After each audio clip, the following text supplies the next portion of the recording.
Well, here we are again today. This is Brother Peter with tidbits from the Word. We've been doing the 12 apostles, Jesus and his disciples, because we started with the first fruits, which was Jesus.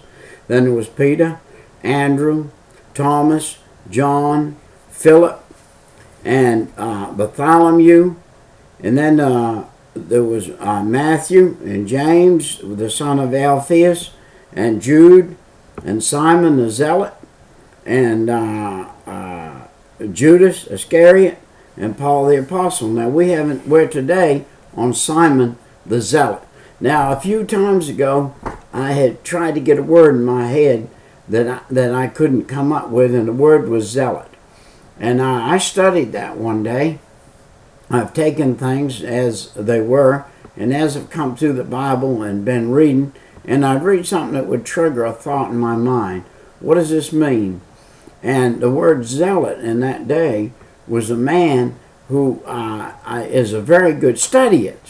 You take the word zealot, look it up. It's a very good word to follow. But I mean, a zealot was a man that was a knife thrower. He was a sticker. He was a man that could walk by a man and kill him dead, and the man would still be standing on his feet by the time the zealot had took 5 steps before the man even fell, and nobody knew who killed him. And they were practiced and very good in what they did.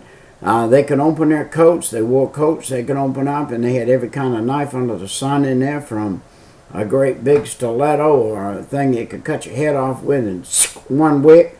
And then they had little bitty knives. They had throwing knives. They had stars. They had everything that they needed to take a man out.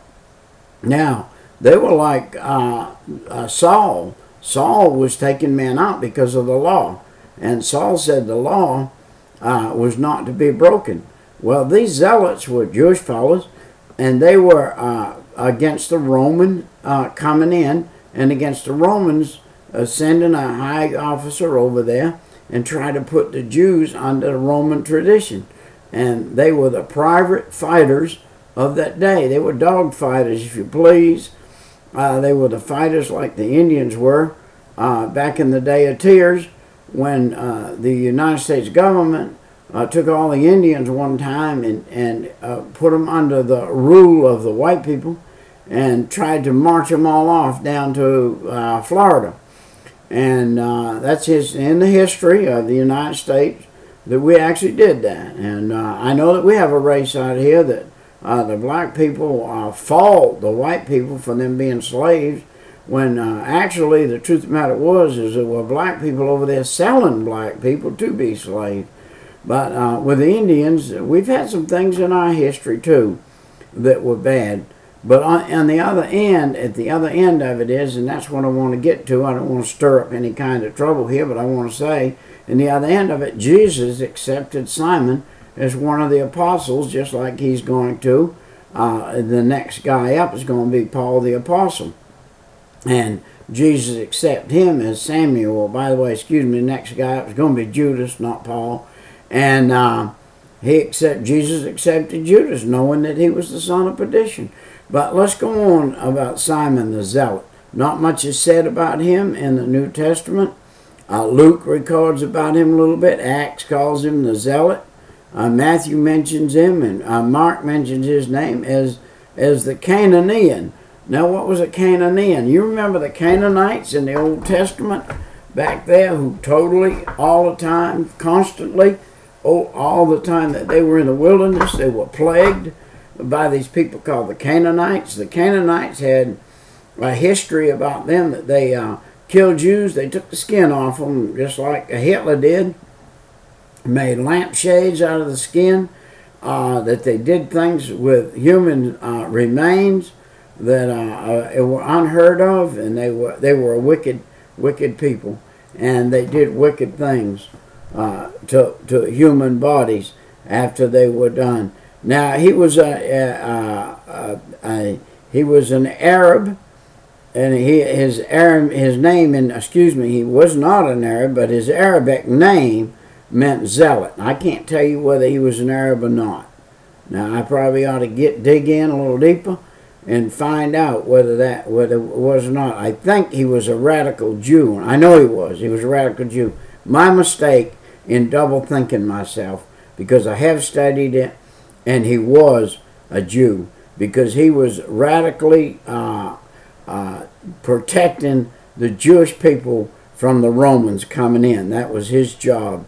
He was opposed to the rule in Palestine by another faction, which were the Jews at that time. All right. He thought in his mind, just like Paul the Apostle did when he was Saul, that he was an agent of God and that he was working for God and he was doing what God would have him do.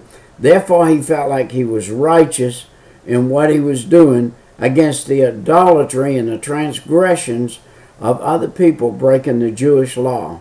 In other words, he was a law-abiding man as far as the law of God went.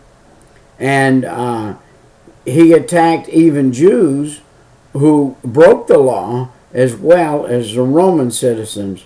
And he had to kill frequently. Zealots had to prove themselves, just like if you were going to join today, for instance, a, what do they call them up there in Ohio, whatever, gang.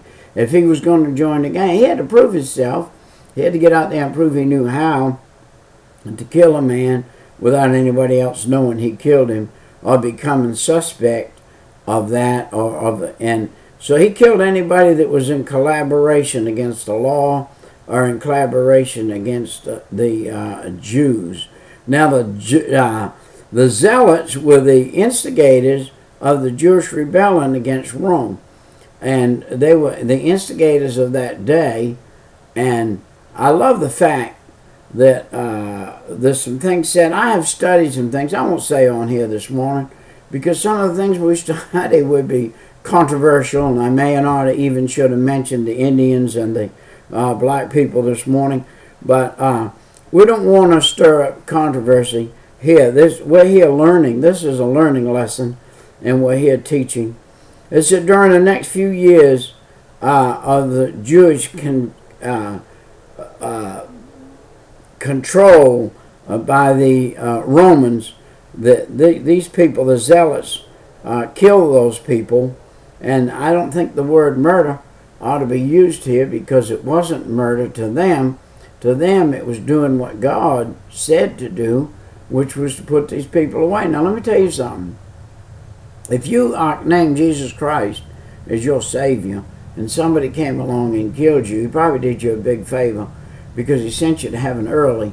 And in heaven, you're in eternity, and you get started earlier in your life than you would have if you hanged around here.